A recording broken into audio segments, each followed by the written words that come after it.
Prep Coach podcast. As you can see, it looks a little bit different to what we usually do at the moment. We're actually in the NXTGEN Vis studio.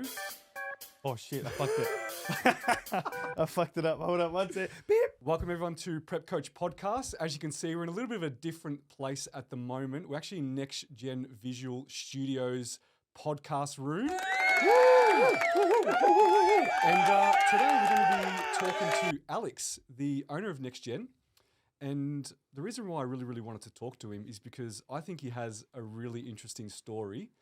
And we're going to get stuck into it, but I'm not that interested. I'm not an interesting person. So you're so against talking about it, but no, I think people are really going to like this. So welcome to the Prep Coach Poddy. Thank Alex. you very much. Thank you. Welcome to my room. Yep. No, thank you very much. Let's actually talk a little bit about the journey to getting here, to actually building NXTGEN Visual Studios. So when did you actually start, get the lease, start to put the concept together? The whole studio, Yeah. from day one. Mm-hmm. Fuck, we're allowed to swear. Yeah. I can cut all this shit out. It's all right. So where do it all start? So do you want the story from where it started from the content, as in like from day one content? Let's talk about the studio itself only, and then we're going to go back to the day you were born. Well, back in 1946. So how it all started, I was actually looking for just a factory in the area, but it was very hard to find a factory at this size as well, with the aesthetics that's already has to it as well. Mm-hmm. Instead of me getting an old shitty factory and I have to spend a lot of money to build it up and build it to how it was. So I was actually very lucky to find this factory online. It actually took me about nearly up to 2 years to find it. Wow. Yeah, so I was looking for the last 2 years, prior to this lease, and then I snagged it up and I just signed it and I took the risk and I just went from there. And for someone that knows you well, one thing I've learned about you is that you just go hard. If there's something in your mind that you want to achieve, you just go really hard. So how long did it take for you to, when you signed the lease, to pretty much it being open and operating? It didn't take long. It's actually not even open yet properly. So I've had the lease for 6 months. It's been about a 6-month build, right? And I'll just say it's about 90% built now. Mm-hmm. I just have to do the little things, more the aesthetic side. Yeah. But for bookings and for my own personal work, it is open for me. I can do it. But I reckon the next maybe 2 weeks from this podcast, right? I reckon that's when it's going to be 100% completed. So walk us through some of the concepts that you have currently. I know you got that cyclorama wall, which is, if you've never walked on one, it's super trippy because it doesn't feel like it has an end. It's got rounded edges. You feel like you've been drinking all day, and then you walk on it and you're like, fuck. Yeah. There's no end. There's no end because the wall curves up, right? 100%. Yeah. So you've got that. How big is it? It's 10 by 10, so it's 10 massive. meters. Yeah. And I actually built it. Well, I didn't build it personally. I actually got it built so you can put a car on set. Yeah, it's massive. So you can actually bring a car on set, do your shoots, do what you got to do with and just go from there. You can bring a motorbike, a car, maybe a boat if you can. But you've had a lot of people on it too. You've had some big groups on. I know Amy, she ran her group class here, 100%. No, her event here, and there was, I don't know how the one thing before I even knew about a cyclorama, it's so I got told that if you're a cyc owner, you're going to be a painter as well. Yeah. I've painted it probably 4 times. Yeah. In the last 2 months. Yeah. because it's all white. Because every time you walk on it with shoes, you dirty it, and it's got to be a certain flooring that obviously looks good in photos, and 100%. And obviously then the paint. And once you touch it, it just goes black straight away. Yeah. It's all white. Yeah. You got to be very careful with it. Yeah. Yeah. So you've got the psych, and then you've got some other walls which just have different backgrounds. You explain it. Yeah. So I have a concept wall as well, and within the concept wall, I wanted to build 4 concepts. It's still in the process of building it. One of the concepts is going to be an old school gym vibe. So think of the Arnold's, Arnold 70s, old school, rugged, rusty. I'm actually in the works of getting old school rusted lockers as well, just for to add to the concept. Yeah. I got the old school dumbbells, and then just going to make that into that the old rugged look for the shoots. Yeah. That's one of the concepts. The other concepts I have is I got like an arch wall. So I wanted to keep it more of like that summer, like a summer Euro vibe, you know, with like a palm tree. That's one of the concepts as well. And then I don't know what I'm gonna do with the other. There's another wall there, but I don't know what I'm gonna do with it yet. I might even just change that into like keep it how it is because it's a white brick wall. So there's a lot you can do with that, but see how we go. Yeah, and also you've got those big mirrors that are on wheels that we use. I actually done that for you. Yeah, I know. You told, oh, let's go get mirrors, and I got mirrors on, you know, on framings, and never going to use it again. It's just going to sit there now. We used it for the NBA. Explain to the peeps what we done with it. Yeah, so we wanted to run our mega workshop here with Donna, and for NBA, and we thought this would be an absolutely amazing space, but obviously we need mirrors. And you're like, yeah, no problem, I can do that. And I was like, you know, if you're going to put mirrors, you should put them on wheels so we can move them around and things. So you built it, you did it. I almost feel like this podcast studio too, it's like, it was a little thing that I said to you, hey, you should, and then you just ran with it. I want to always, like, personally me, like, I didn't want to do my own podcast. I'm not even doing my own podcast. I just wanted to like have that additional service to the content world with the space as well. So that's why I got the podcast room, you know, built as well. So explain this, because we're in a shipping container at the moment. We're currently in a shipping container. We are on sea right now, going to China. What? Shit, feel that?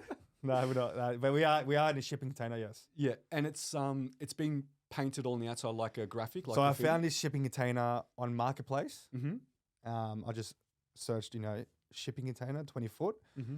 I didn't even know like how it was going to come out. I just gambled it in my own head. I just pictured it in my head, and I'm like, yeah, maybe this will work. You know, I didn't even know about soundproofing. I didn't know about nothing at all. Mm-hmm. So I bought this shipping container, and just off some random guy, I don't know, Ravenhall or something. Like he's like, hey mate, go to the docks and the shipping container's there. The shipping container's there. I'm like, yeah, sweet. So paid him the money, and then I got the shipping container delivered like a week later. Yeah, it was good. Remember. And because this one is the one that I was looking at, this one, it has like a door already installed and it has a window as well. Yep. So, you know, it takes away extra labor for me to install a window and a door. Yeah, it's awesome. And then you got the outside painted? And then the outside was fully painted. I got a guy, he's in Frankston area, and he does all like murals and stuff like that. Yeah, it looks awesome. His name is Sheldon. Yeah. Sheldon from Soda Murals. Yeah. So follow him. Yeah. If you want a mural, Sheldon Soda Murals. And you told me the price. We don't have to say it, but it was like, I couldn't believe how effective, like cost effective it was for you to get it done. That's why I went to Sheldon, because he's a good mate. Yeah, and the work is incredible. No, he's good. No, he's an awesome guy. And he's done some pretty cool shit. He knows what he's doing when it comes to murals. Yeah, awesome. So, okay, let's take a bit of a back step now. Let's go back into the past, and we'll talk a little bit about Alex. But, which side, the bad side? I want to cover everything, because I reckon there's so many good stories, and I guess we'll talk about how we got to know each other a little bit too. Yeah. Obviously, I coach Amy, who is now a coach in the team. And I kind of really got to know you the best when we went to Korea for the ICM Worlds, which was literally 1 year ago. I can't even remember that trip. Yeah, it was literally 1 year ago. Yeah. And we went there with Kiki, my partner, who also competed. Yep. And I think that's what solidified our bond between you and I. And we realized that we got along. And then that turned into like every Fridays, you know. Yeah. Yeah, that's then it became, boys catch up every Friday. Then we went to Vietnam together. Yeah, it was good. It's good. And it's been good. Funny stories, yeah, which we'll get to in a second. But I kind of didn't know much about your background, and I knew that you had like a fitness studio that you owned, and then you started telling me a little bit more about your past, and I thought it was so interesting. So, what would you like to know? I want to go back to, if I went to school with you, yes, how would I describe you? Or you would have looked at me like a spastic, like straight up. Like I would have been like, I got expelled from 3 schools. Wow. Yeah, and I left year 8. So can you tell us the reasons why you got expelled? I can't even spell my own name. But so the reason why I got expelled, the first time I got expelled, just like, you know, just shitty grades, just being like that class clown, you know.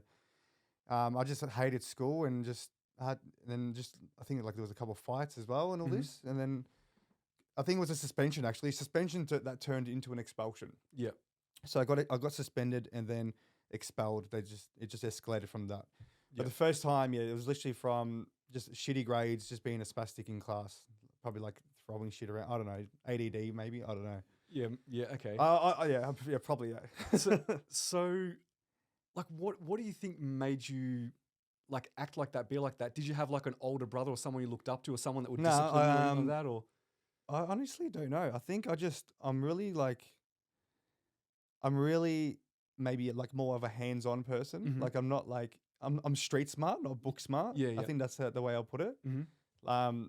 If I wanted to like do like I'm really like like crafty and like like artistic and all that stuff. Not autistic, artistic. Maybe that too. And probably autistic as well. But like I'm really good like hands-on stuff, like crafting shit and just trying to build things like that. I think that was my avenue in life to do something like that. Yeah, it makes sense, like being creative minded. Because like there was a lot of people in school, they were just like all books and all this shit. I was like the opposite. Like I hated school. I really did. So your last year that you completed was year 8. Is that what you're saying? Or so then I got expelled from that school, and then I went to another school, like a high school, and that was year 7. And then I did year 7, finished year 8, but then I got kept down in year 8. Okay. And then from that, I repeated that year 8, and then from that halfway through, that's when I started becoming a spastic again. Okay. And what did you do? Yeah. So there was where do I start? So it was photo day. Photo like when schools have photo days. Yeah. There was there was like a photo day, and then how guys used to have the collars. Yeah. It was like, and they used to like puff it up, like being like Mad Dogs back then. Yeah, it was like year 2000s.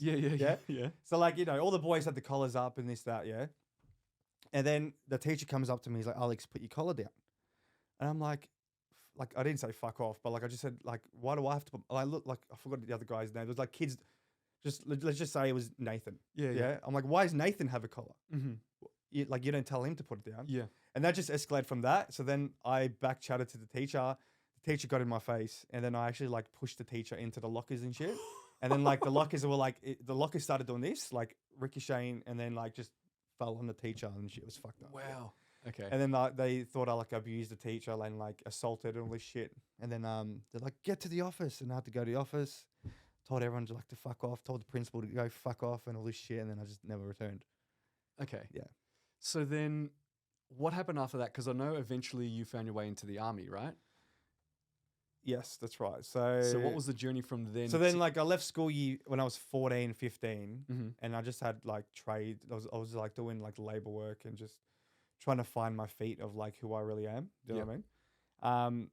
And then probably a good 8 years. I reckon 8 years. I was like probably like 25. I'm 32 now. So like probably, with 25, I thought, fuck, I really need to like start switching on and like, what am I doing with my life? Do you know what I mean? So that's when like I started looking into like, what am I really going to do? But in this process, I just completed my Cert 3 and 4 as well.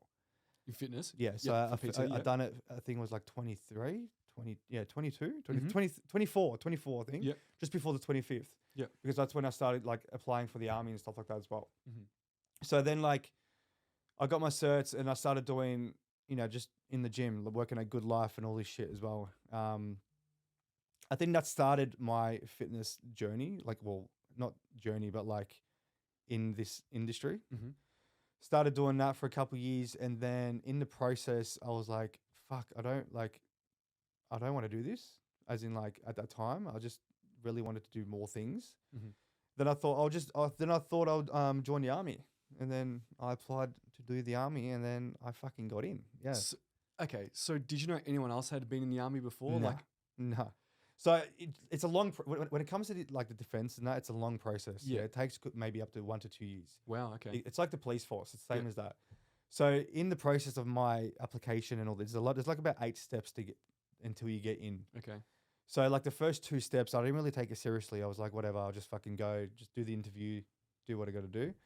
And then like after the first 2, that's when I really thought I could really do this. Yeah, I really wanted to maybe take this avenue and take this career path and go and trial it out, suss it out, just give it a crack, something different, And then I had a good friend of mine at a gym, and he was training me as well. And he was training me for to get more fitter and stuff. And that's when the fitness side came in as well. When it comes to like the passion of fitness came in, and then it was all happening at one time. Okay, so you got in. Where did you go? Where did you get stationed? So I wasn't really in there for a long time. So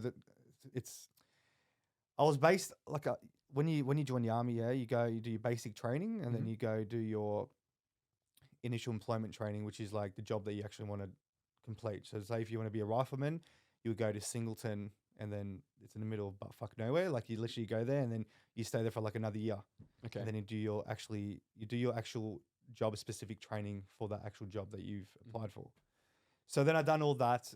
I did my basic training in Wagga. So they took me to Wagga for 3 months, and I completed my basic.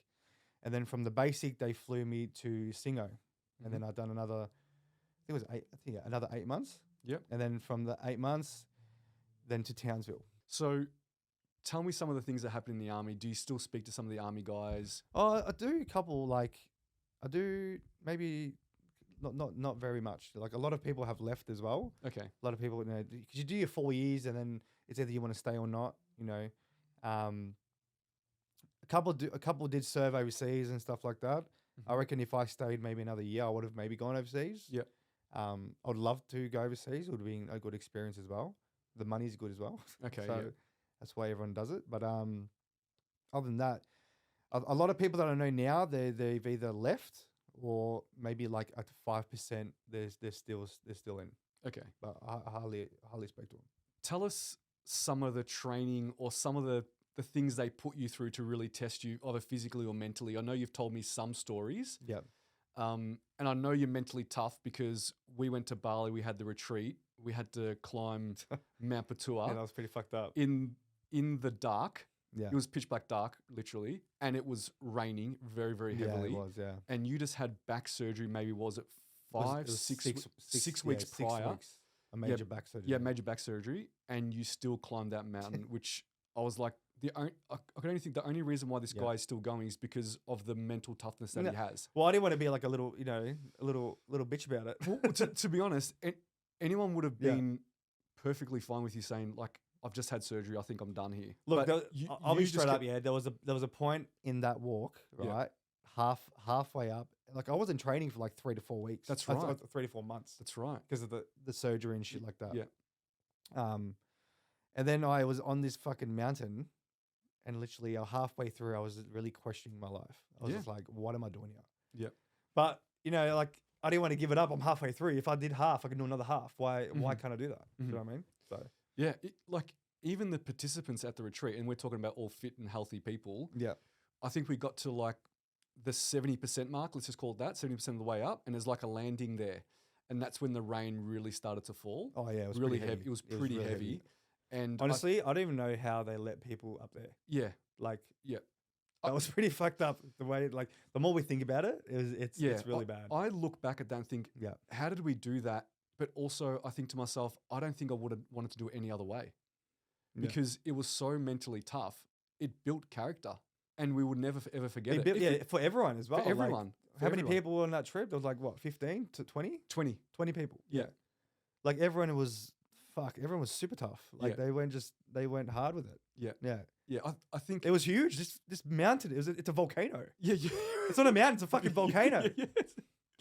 Yeah, it was crazy. So anyways, going back to the army days, obviously they must have tested you mentally and physically. Yeah, we've done some like there's some shit that they do to you. You just really question. It's like, what's the point? But like, and it's stupid shit. Yeah, but like they're just trying to break you, and it's just all discipline. It comes down to discipline. Like it's just literally, they want to see how you react to it. Yeah, that's literally what it is.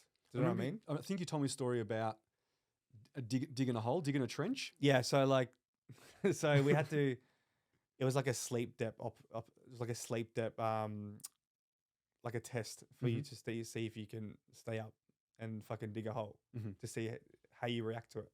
So yeah, we had to dig a hole for 3 days, no sleep, with like a little shovel, like probably this big. So So, so what's the purpose was to dig a trench so you could stand in? So we stay in. It's our pit. So It's your like pit, okay. we basically live in this pit for like the next couple of days. Yeah. It's a little base that we have to stay in. And so they get you to dig this. So like the person in charge or like the sergeant and all this shit, they'll say to you, all right guys, like you and so everyone had like a battle buddy, yeah. Mhm. Everyone had like a friend, and then yeah, so me and my friend, right, we had to dig a fucking hole. Think of like a 6-foot grave. That's literally what it is. Okay. Yeah, like literally. Yeah. And your head's just popping out, out of the ground, so you can see shit. Yeah. But like we had to dig that hole for 3 days, no sleep. And if you slept, if you like fall like asleep and shit, you get kicked out of the platoon. Jesus. And then it's during the training, yeah. That's so. Did anyone get kicked out? Oh yeah. Really? There's I think about like a good 4 or 5. Wow. But that's the point. Like, just Yeah. say, like, pretend, like, you know, for an example, me and you were doing it. Mm-hmm. If I saw you falling asleep, I'll be like, "Fuck, wake up, Mike! Like, wake up! You're gonna get us in trouble." Yeah. You know. So like that's why we done it. So Did that that you help each other out. Yeah. And then you moved back into fitness. Yeah. So I got discharged, and then I flew back to Melbourne, and I had a Cert 3 and 4 at the time. So I thought, "Fuck, what am I gonna do with my life now?" I didn't want to like do like a corporate job or something like this. Well, it's just not me. So I thought, fuck it, I'll just go back into the fitness world. Got a job at F45 for about, I don't know, maybe 8 months. And then I got fired from that job. Why? What did you do? I can say it, but if you're watching, fuck it is what it is. But so when I got fired from F45, I literally, so how am I going to say this?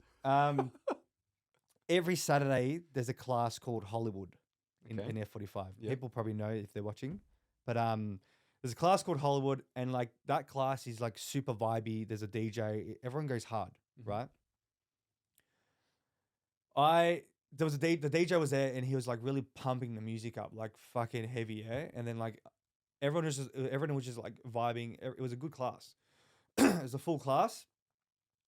The next door neighbor of the factory of the F45, he comes in and he's like, "Oh, put the music down. I'm trying to work, blah, blah, blah." And then like me, I fucking told him basically to get fucked. I'm like, "Get out. I'm trying to run a class. Like, fuck off, you know, all this shit." Yeah.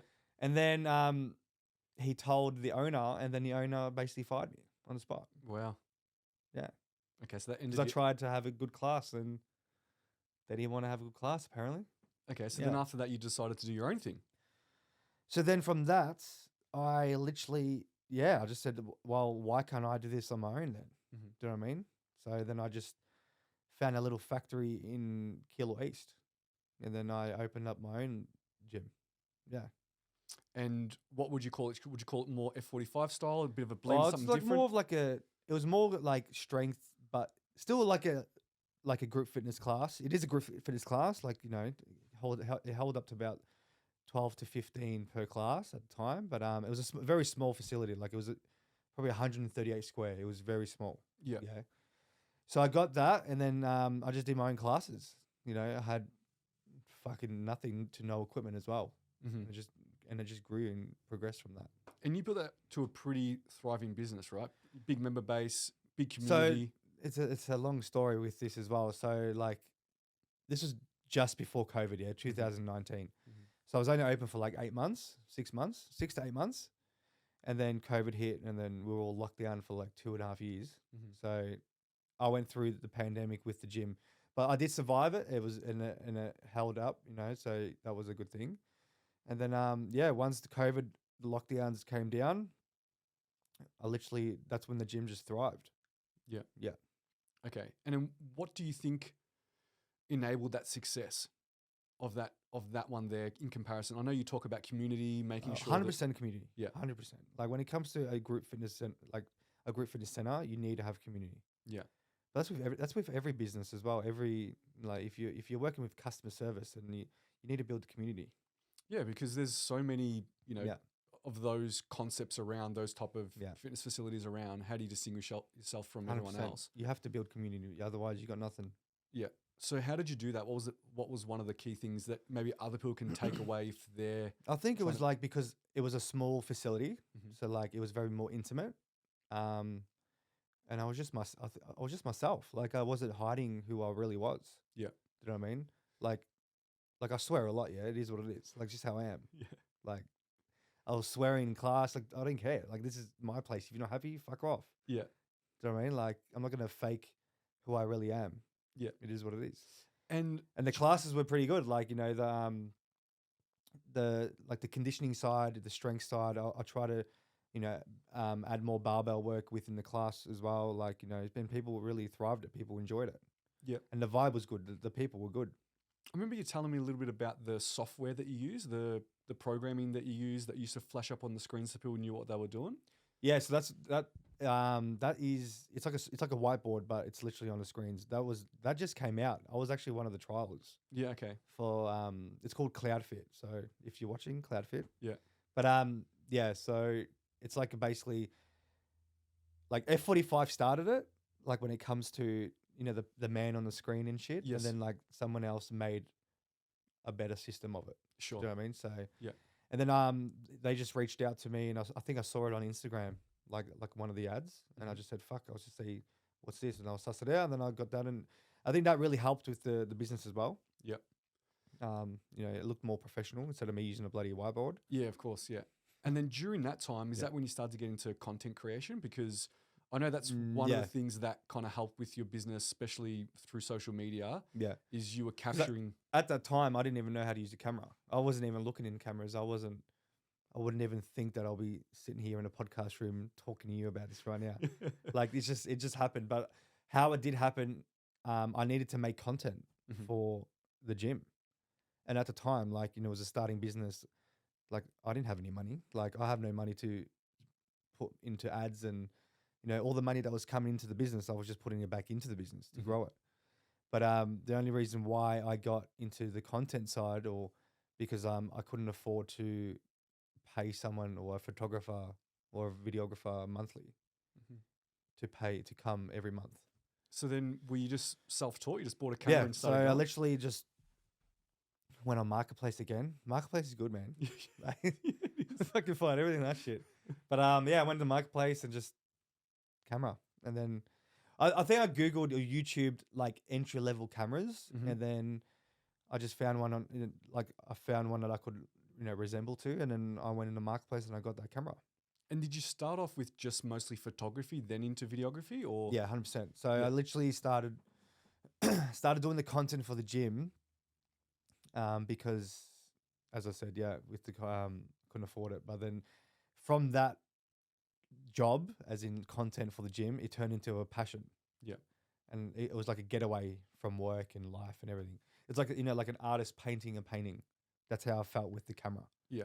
You know So I used to go outside and just like practice on a fucking leaf and a tree, you know, trying to get the composition and lighting, exposure and all that shit right. Yeah. And I was just self-taught. Yeah, literally, I just YouTubed every day. Yeah. Literally, like, ask Amy. Like, I was literally on YouTube for 5 hours a day, just until midnight in the bed, just YouTubing shit. That's crazy, because I know, you know, when you told me that you were self-taught and, you know, the amazing content that you do produce, I thought it was incredible. And that's what I've said to you before, is like, you need to like educate and train others if you got time to, or maybe one day. Yeah, hopefully I could, but like I'm not, like I still got shitload to learn. Like, you know, I'm just like entry level still, but like I think with content and photography, you need to have that specific eye or something. Like you need to have that creativity with it. Yeah. Do you know what I mean? But and if you have that creativity and that eye to like to see, you know what I'm trying to say, like 100%. But then you can do it. Yeah. So, you know, you obviously started. You eventually moved away from that facility, and now doing what you're doing now. So I left. Well, I sold up my part of the gym because the content was just thriving, and I wanted to like change my life around. And, you know, I'm getting older. I don't want to be stuck in, you know, the same job or the same thing that I do for the rest of my life. So I thought, fuck it, try something different. I had my time. I was a PT for like 10 years as well. Yeah, especially the hours. The hours are very specific for PT or fitness or group and fitness. I don't want to wake up at fucking 4 o'clock in the morning. Like, and then like online kicked in back then as well. And everyone's doing online now. I just couldn't be fucked. Like, I can't do it. Yeah, it's you people that do it, kudos to them. Yeah. Like, all the PTs out there, if you gotta be. We need them. They're Oh, the backbone of the 100% we industry. need them. Yeah, 100%. Yeah. So then, It just wasn't for me. I just had to leave it. Like I just had my time, and I just wanted to move on to different things. Yeah. So you moved away from that, started making this your sole passion. Yep. When did you kind of more convert over to videography? Or do you still feel like you're 50-50, or do you think you're more videography? I'm definitely in 50-50. Like if you ask me what I'd rather do better, like do more, there's styles and there's different styles of like videography that's my favorite. And then there's other different styles of videography that I will like if I just don't like to do. Do you know what I mean? Yeah. Okay. Same as photos, like more concepts when it comes to concepts. You know, like people dressing up and like you play with lighting. That's what I really want to get more into, and that's what I want to experiment as well with. But that's my next thing that I want to do. With the video, like I'm still in the fitness industry, but like now I'm just with the camera in the fitness industry. Do you know what I mean? Yeah. So I've left the PT world, but I'm still in the industry. Yeah, exactly. So, but yeah, with the video side, I love like the cinematic more. Like telling a story, like, slow-mo with smoke and just like, you getting the most biggest fucking roided up guy. You know what I mean? I just go hard. You know what I mean? Like, yeah, of course. But yeah, like it just looks mad on camera. Like it looks sick. So that's what I really like to do. That's one thing that I've noticed with you recently, because obviously you do all the NBA content and film all the shows and all the reels, which is amazing. And one thing Thank you for hiring me. Yeah. It's a partnership. It's a partnership for sure. One thing I've noticed is, kind of where your passion lies a little bit, because even I've seen some of your recent videos and like, dude, I could see your passion in that one. Like you really, 100%. Yeah. And, we've kind of spoken about this a little bit offline, but we'll bring it up now. Yeah. Is let's call it like there's maybe some kind of media wars going on in the industry where, and I'll say it now, not because you're part of NBL, but because you're my friend, but I can see there's things that you're doing first and other people are, we can call it copying, or we can say finding inspiration from it.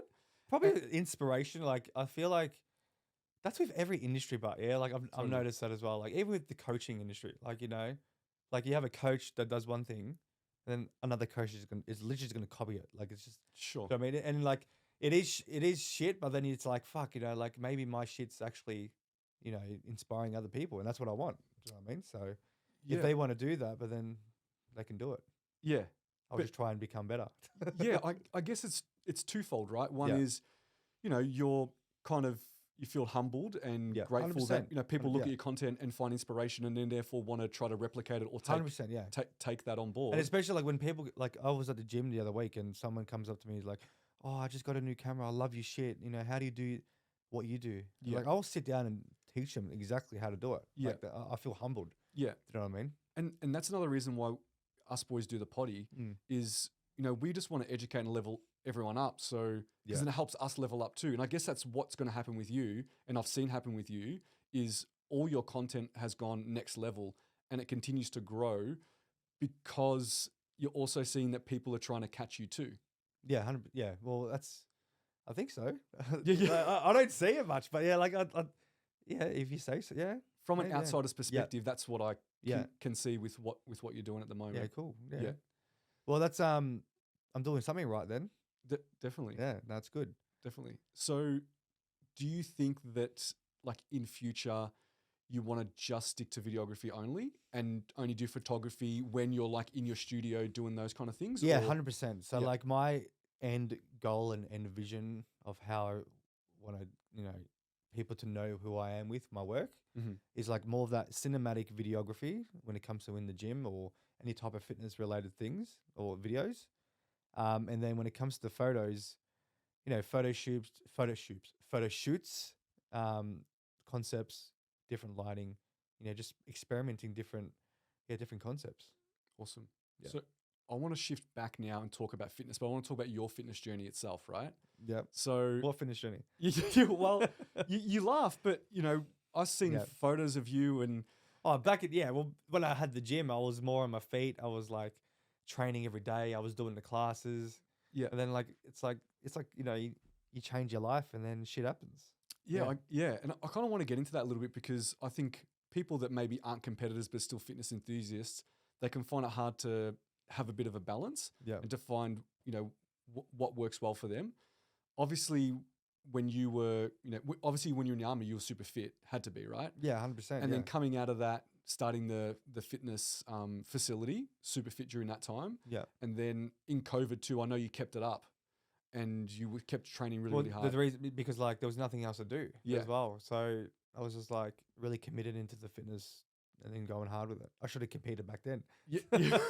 Well, maybe there's a comeback because there's not a chance you see me on stage, mate. No way. We laugh about this all the time, but when we went to Korea to watch ICN, they had the streetwear division where the guys wear the jeans. Just the jeans. Just the jeans only. And we're like, one day you're going to be a streetwear pro. Well, so I'll full oil myself up and I'll just jump on stage and go hard. But I want to go to, so obviously, you're fit, looking after yourself. That was the main focal point. And then now, obviously, you had to go through your surgery, those kind of things. Do you want to go back on that path of maybe being close to where you were or even 100%, surpass? 100%. Yeah, definitely. My goal for like with the remaining of the year is to try and get back to semi how I used to be. Yeah. So that's the end goal. But like, again, like life got in the way. I couldn't train for 6 months. Yeah. More, 8 months with the surgery and pre-surgery. Couldn't walk. Yeah. And I know it was difficult for you, like mentally difficult. Yeah. Obviously you're a fit and healthy guy, always into training. Yeah. And now you physically can't. 100%. No, it was pretty, if people, like I had a discectomy, so that's literally what happened. And my L1S5, I had to like full shave it off. Yeah. But before that, it was actually like hitting my sciatic nerve and I couldn't walk at all. Yeah. I remember when you showed me the scan. Yeah. And the bulge in the disc. The bulge in disc looked like looked like Say it. Looked like I had an extra penis. Yeah, sticking out your spine. It was just sticking out my spine. Yeah. I looked at it because you were telling me you were in pain and I'm like, oh yeah, you like obviously something's wrong. And then when you showed me the scan, I was like, okay, this guy's definitely I'm like, in bro, pain. like, He's like definitely you need to get in pain. You got to go to hospital. Yeah, yeah. Like when I saw it. So, but the funny thing is, like, I don't know how that even started it. Like, I don't know how it got to that point. mm-hmm. You know what I mean? Like, people have bulging discs all the time. Yeah. Right. And like, even like maybe a discectomy, people have like this surgery. It's not like a common surgery, but people do get this surgery. Yeah. But like with my symptoms, I physically couldn't even have a shower properly. I couldn't walk, couldn't do anything. Yeah, because the disc was bulging so much that it was crushing the sciatic nerve, yeah. basically, right?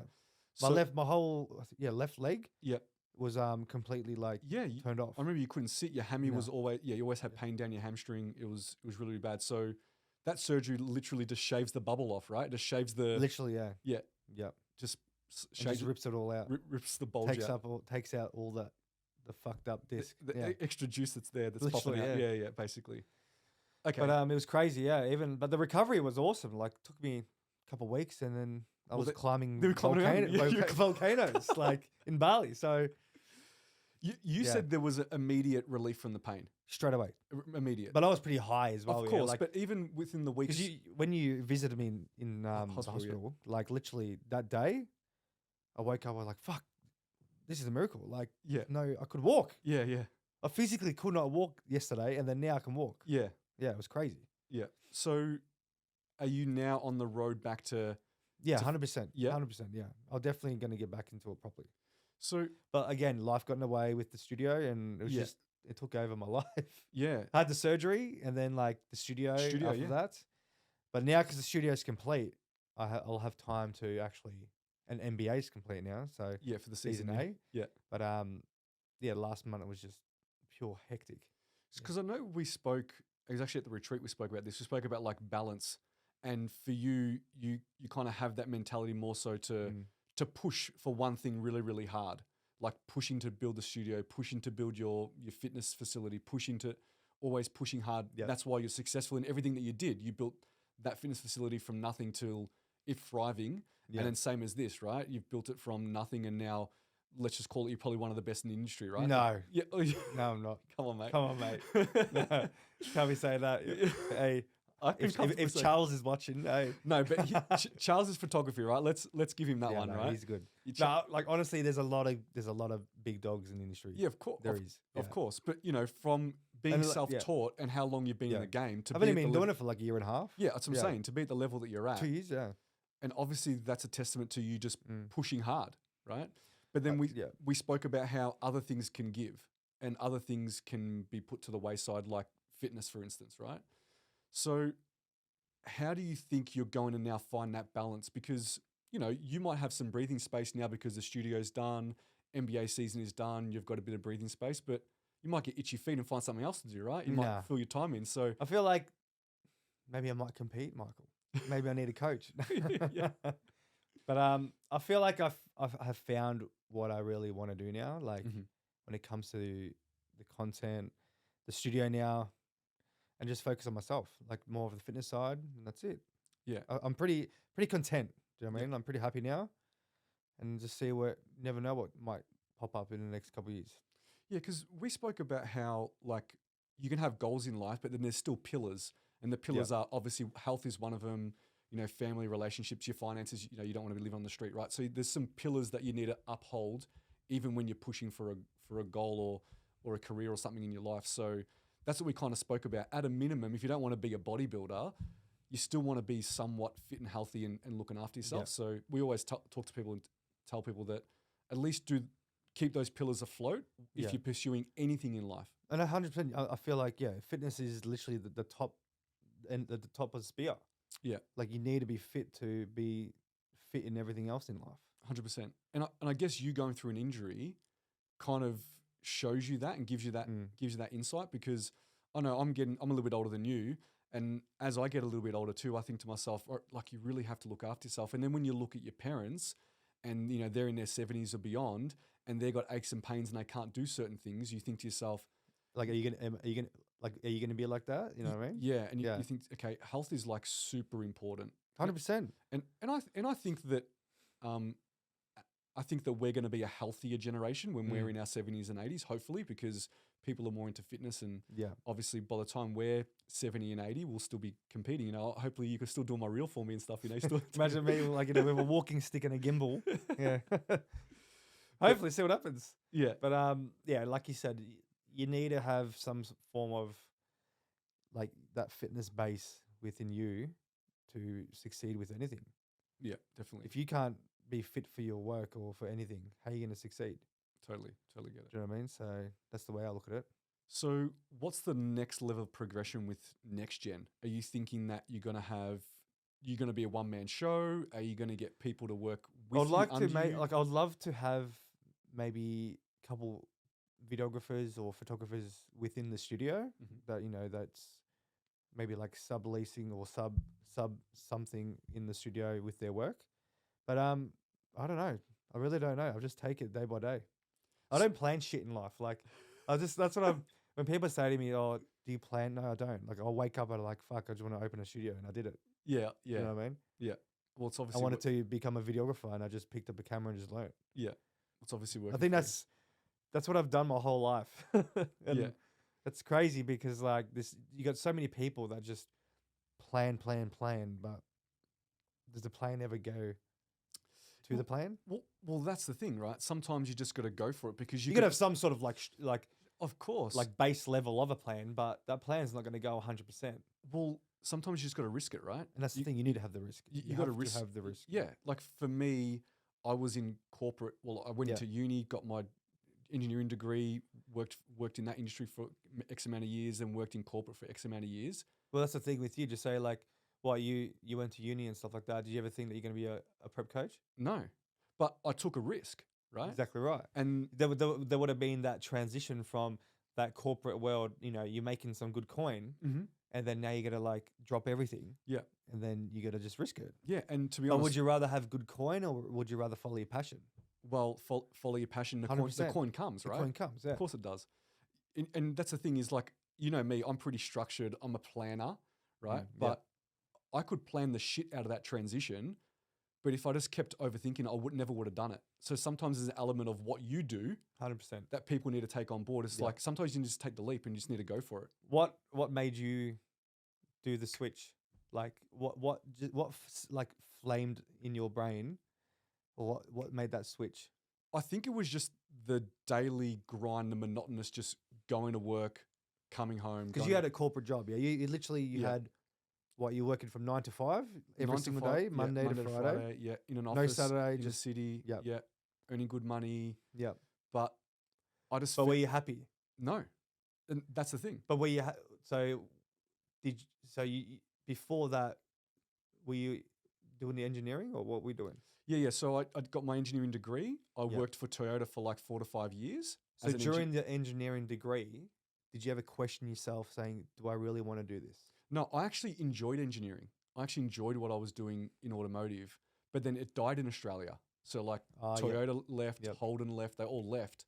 So there was nothing left for me to... I couldn't get a job anywhere. Well, I wasn't going to be able to get a job. So I left that industry early before it collapsed.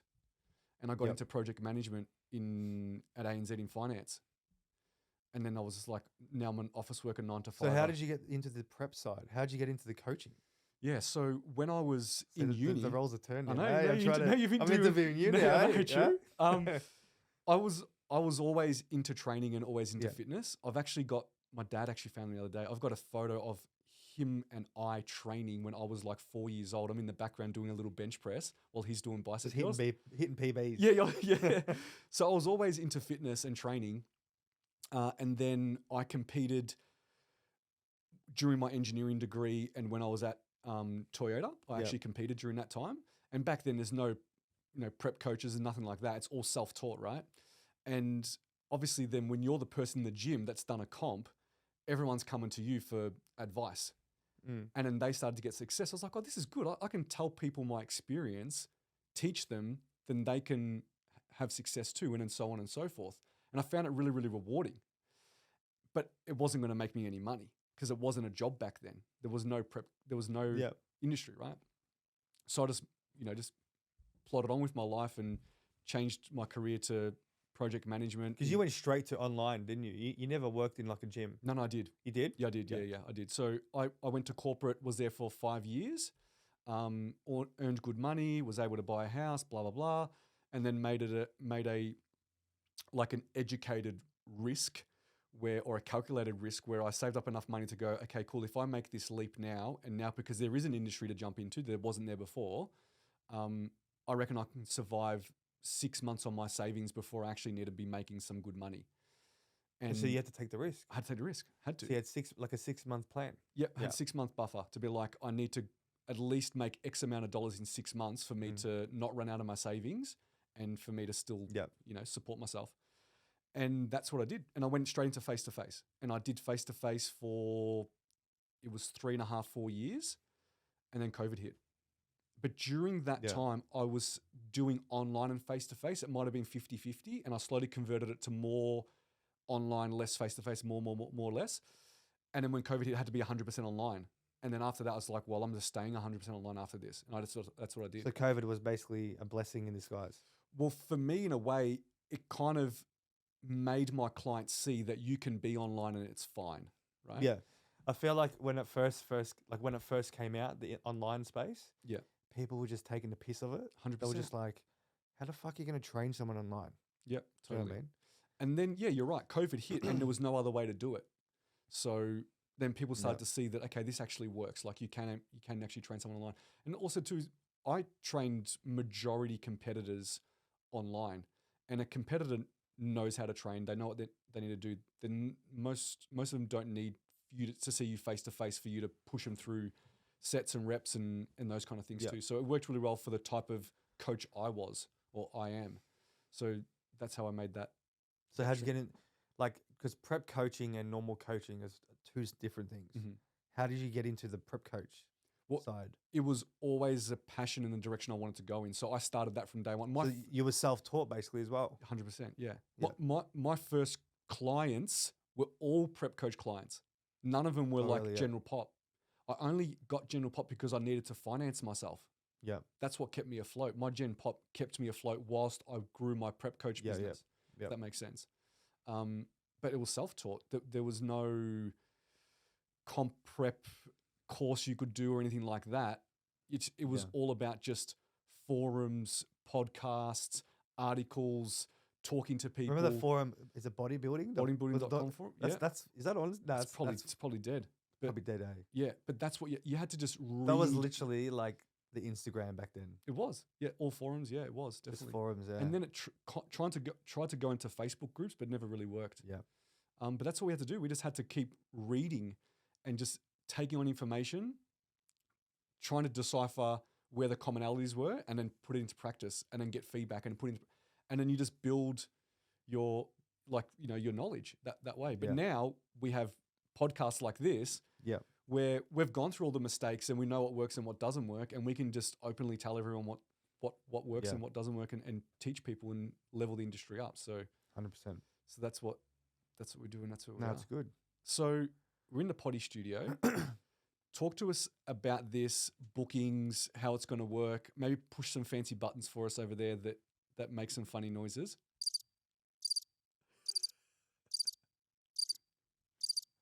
That's my favorite. I love that one. Good one, eh? So, but so with the bookings, it is open to the public. So if you have a podcast, you're more than welcome to use the space, and you can find all the information online on our website, www.nextgenstudio.com.au. You can book it through there. Awesome. Because I don't know any other studios in Melbourne or Victoria. Is there any other potty studios? There's a couple potty studios around, not in this area that I know of, but I know there's a couple in like Richmond and that down that area. Yeah.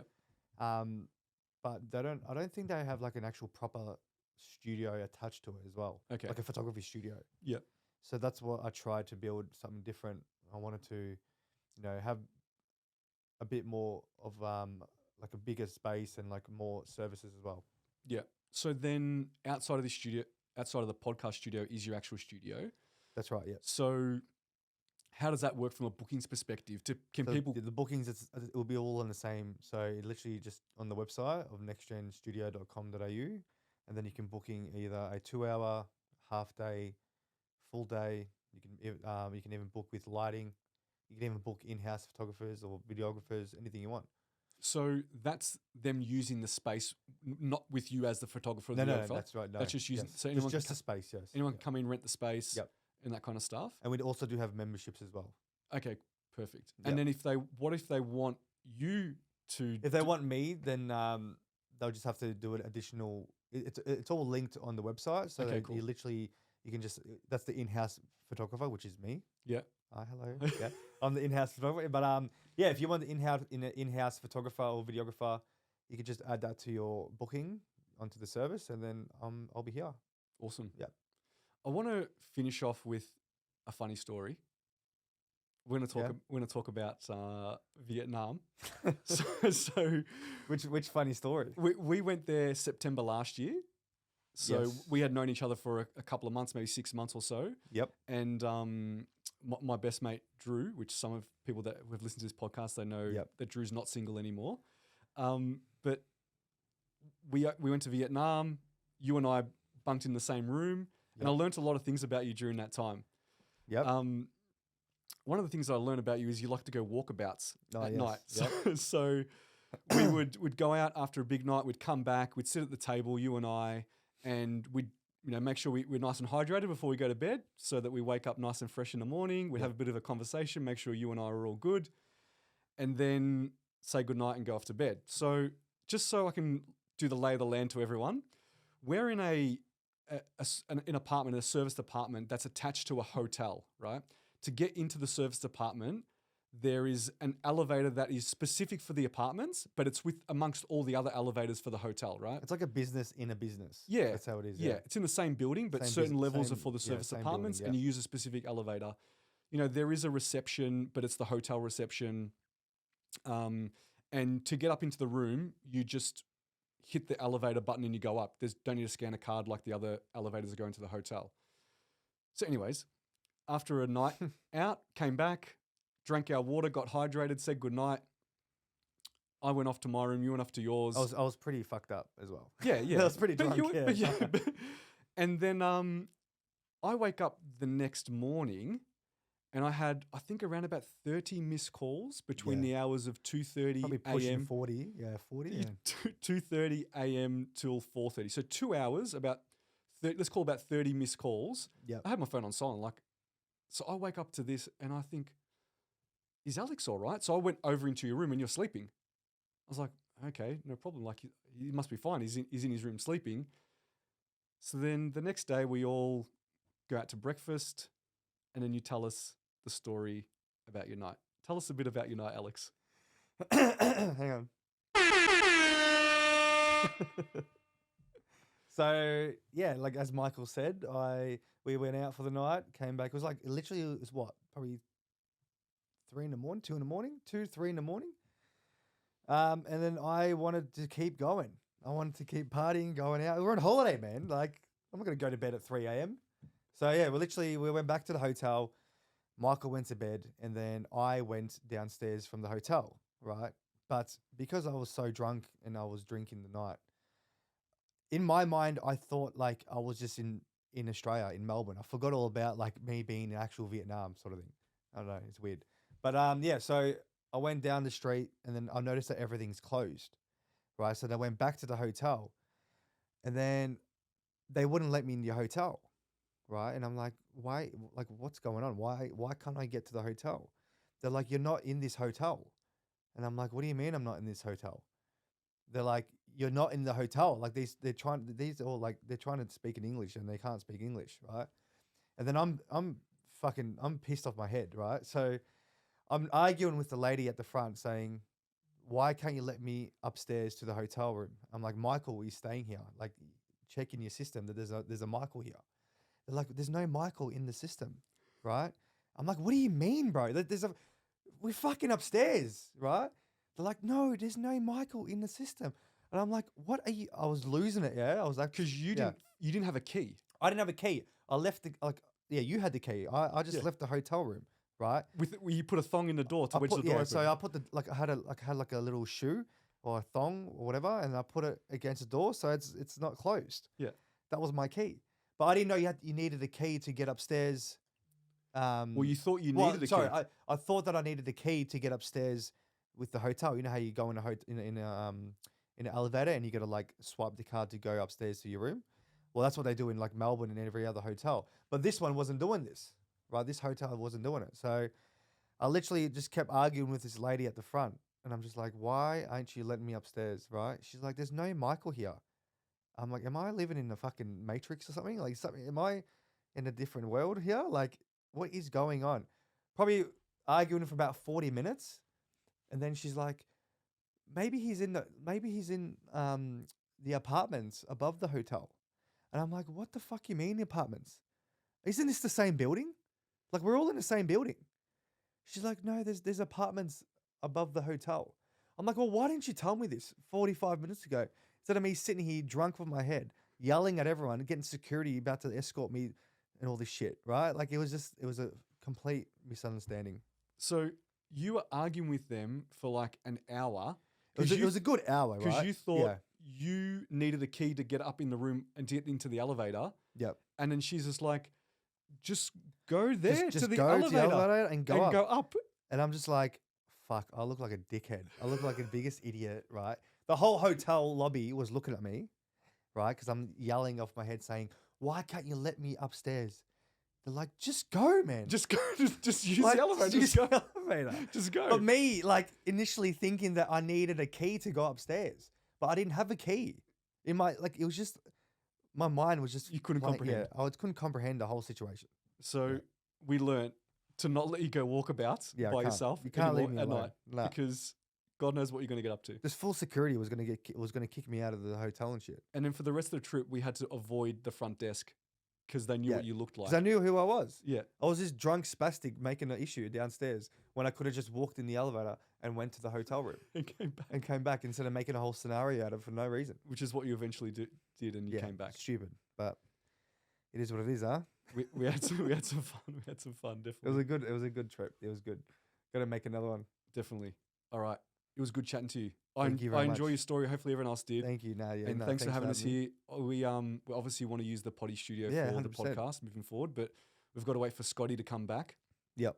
So he's here physically in person, which won't be too long, but we're looking forward to it. Thanks for your time. Appreciate it today. Thank you, guys. Thank you.